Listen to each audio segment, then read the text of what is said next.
Bismillahirrahmanirrahim. Assalamualaikum warahmatullahi wabarakatuh. Sobat-sobat, baik yang pro maupun yang kontra, bersama lagi di channel saya dalam dakwah Islam pencerahan. Sobat-sobat, coba sobat-sobat baca komen yang saya screenshotkan di layar. Itu adalah komen dari Al-Qudsi, sobat-sobat, ya, sang komandan Laskar Aswaja. Jadi, sobat-sobat, ya, bagaimana saya tidak katakan dia ini dungu, sobat-sobat? Ya, bukankah dengan komen dia yang seperti itu, dia menyamakan Allah dengan makhluknya? Ya, kan dalam komennya dia mengatakan, ya, jika ingin bertemu dengan Anies Rashid Baswedan tanpa pemberitahuan, tanpa menelepon dulu, ya, tanpa melalui ajudannya, apakah mungkin, ya, Anies Rashid Baswedan mau menemui? Ya, ini kan manusia. Ya, memang seperti itulah, ya, kalau menemui manusia yang penting, yang dianggap orang yang penting.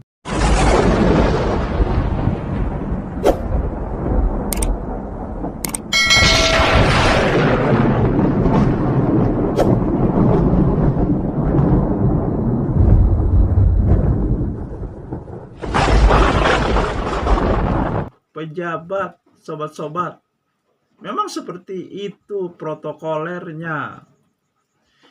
Ya, ya memang kalau tidak mengenal, ya, tidak ada pemberitahuan, tidak nelpon dulu, tidak melalui ajudan, akan sulit bertemu, menemuinya, apalagi berdialog, sangat sulit. Nah, itu kalau manusia menemui manusia. Tetapi, ya, Allah ini bukan manusia. Allah ini sang pencipta. Allah ini maha tahu. Dia mengetahui dengan baik, mengenali dengan baik seluruh ciptaannya, ya, baik di langit maupun di bumi, ataupun, ya, ciptaannya di antara langit dan bumi. Sangat mengenali. Tidak ada satupun, ya, daun yang kering jatuh ke bumi tanpa sepengetahuan Allah. Inilah yang saya katakan, ya, dia dungu. Karena apa? Tidak menggunakan akal dan pikirannya. Afala yatafakkarun? Apakah kamu tidak berpikir? Afala yaqilun? Apakah kamu tidak berakal? Gunakan akal pikiran Anda. Ya, Allah itu tidak sama dengan makhluknya. Allah itu tidak sama dengan ciptaannya. Allah itu pasti mengenali, mengetahui seluruh ciptaannya, apalagi manusia. Untuk menemui Allah, ya, tidak harus memakai perantara. Ya, tidak harus. Karena Allah itu lebih dekat dari urat leher kamu, urat nadi kamu. Berdoalah kepadaku, pasti akan aku kabulkan. Tidak ada. Allah pernah berfirman, ya, jika berdoa kepadaku maka harus melalui, ya, si A, si B dan sebagainya. Tidak pernah. Ya, apalagi, ya, melalui orang yang sudah mati. Ya. Ini kan lebih tidak masuk akal. Nah, inilah akibat taklid buta, akhirnya kan menjadi dungu. Tidak bisa berpikir lagi, tidak bisa membedakan, ya, yang mana sifat yang dilekatkan kepada Allah dan yang mana sifat yang dilekatkan kepada manusia. Seperti itulah kata sang komandan tersebut, ya, tawasul yang sederhana. Sekali lagi, itu kalau kita ingin menemui manusia, ya, apalagi kalau manusia itu orang yang penting, orang yang punya jabatan, seperti itu protokolernya.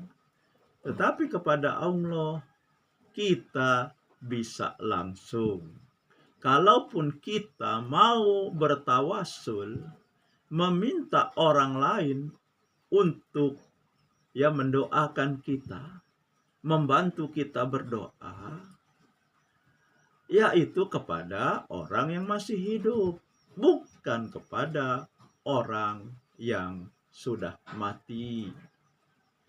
Ya, di konten yang duluan kan saya contohkan bagaimana, ya, ketika terjadi kemarau panjang, Nabi tidak ke makam Rasulullah untuk berdoa, untuk bertawasul, ya, tetapi menemui paman Nabi yang masih hidup, yaitu Ibnu Abbas, untuk berdoa meminta diturunkan hujan. Ya, sobat-sobat, itulah akibat amalan TBC. Ya, akhirnya logika, akal pikirannya tidak berfungsi lagi dengan benar, menjadi bodoh, menjadi dungu, meskipun, ya, menguasai ilmu alat, fasih membaca Al-Quran, fasih membaca kitab kuning dan sebagainya, ya. Tetapi karena amalan TBC ditambah taklid buta, ya, akhirnya menjadi bodoh, menjadi dungu. Dan memang, ya, orang-orang yang seperti inilah yang akhirnya mudah, ya, diarahkan sesuai kemauan panutannya, sobat-sobat, ya, dan akhirnya menjadi taklid buta, ya, tidak perlu dalil. Dalilnya adalah panutannya, itulah ulamanya, kiainya. Itu saja, sobat-sobat. Semoga ini menginspirasi dan mencerahkan. Nasrum minallahi wa fatun qarib. Wassalamualaikum warahmatullahi wabarakatuh.